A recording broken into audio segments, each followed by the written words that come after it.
our first priority is not the White House, it's the throne of God. Our first priority isn't the American empire. Our first priority is the kingdom of heaven.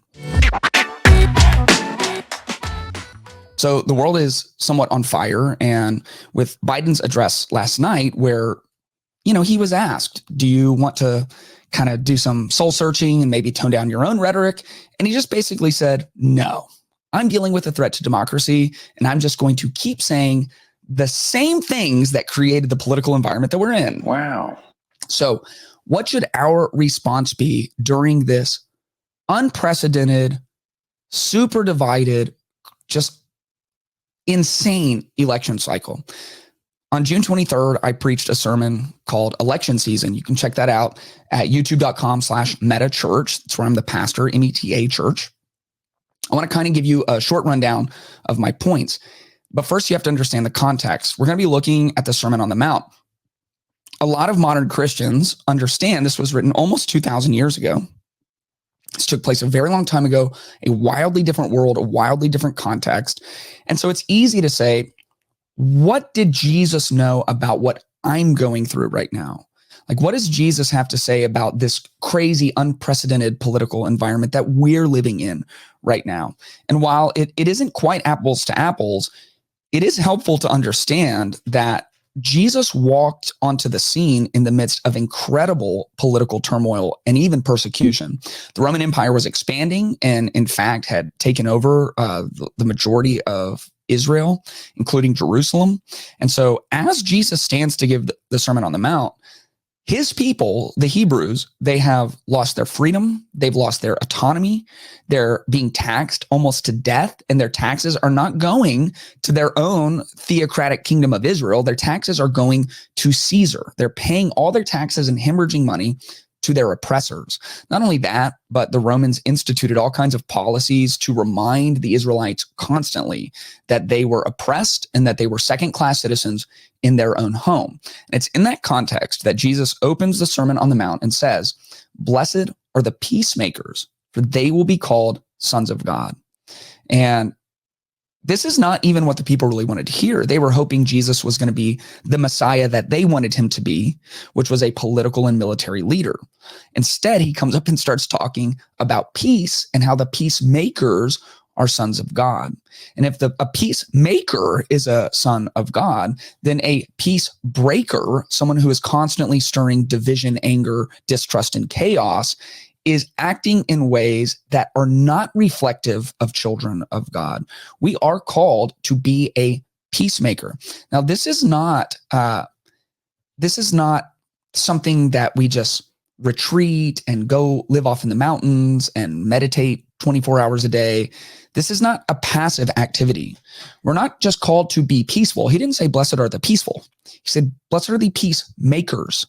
And to make peace is active and sometimes very uncomfortable, and sometimes requires healthy conflict. And we have to be ready to do that.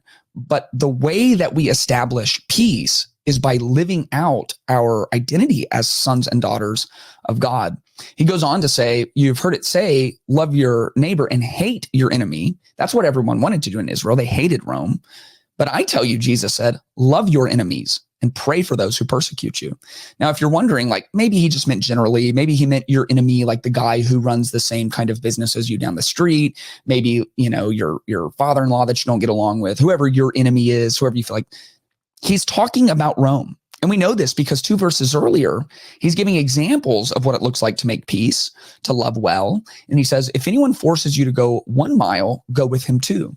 This was specifically speaking to one of the Roman policies. Any Roman centurion could take off their 40 pounds of gear, shove it in the chest of any citizen of Israel, and they were forced to stop what they were doing if they were cooking dinner, if they were watching their kids, if they were in the middle of the workday, if they were getting paid by the hour. None of that mattered.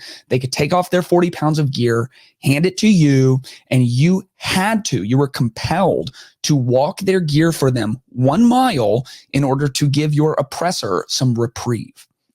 The most humiliating, infuriating policy possible.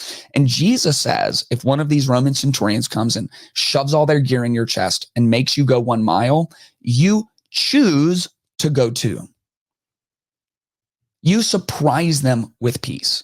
You surprise them with love. We are called to be a peacemaker, and we are called to love without condition. And yes, that means to love the people. If you're a Christian, a follower of Jesus, to love the people on the other side of the aisle, to love the people who have used all the political rhetoric that makes you so angry and that has made the world so dangerous, to love the people who have policies that you believe are abhorrent or even immoral. You are called to love that person. There's no condition. Even your enemies and the people who might be persecuting you. In the West, none of us are really under persecution, but even if you were, you are called to love them and to pray for them. And at the end of chapter 6, Jesus is talking about all the things that bring anxiety into our life. And he gives us the antidote to that. Here it is. He says, but you seek first the kingdom of God and God's righteousness, and all these things that you're worried about and anxious about, they will be provided for you. Everything will be taken care of if you align your life in a way where you are seeking first the kingdom of God. And so in this election season, if you're a follower of Jesus, I implore you to keep in mind that while politics have consequences, we live in the United States, we should vote our conscience, we should be informed, that ultimately our first priority is not the White House, it's the throne of God. Our first priority isn't the American empire. Our first priority is the kingdom of heaven. And if you seek first God's kingdom every single day, if you love even your enemies without condition, truly love them, if you decide to actively be a peacemaker, then what will happen is the people of God, as the world gets darker and darker and darker, most of the division coming from political means, in this election season, our lights will shine brighter and brighter and brighter. And that is the best case scenario, not because we win or they win, but because no matter what happens, ultimately God ends up winning. If you enjoyed this video, make sure you are subscribed so you can stay up to date with all new content. And if you want early access, exclusive content, and monthly live Q&As, make sure to check out patreon.com/ClaytonTyner.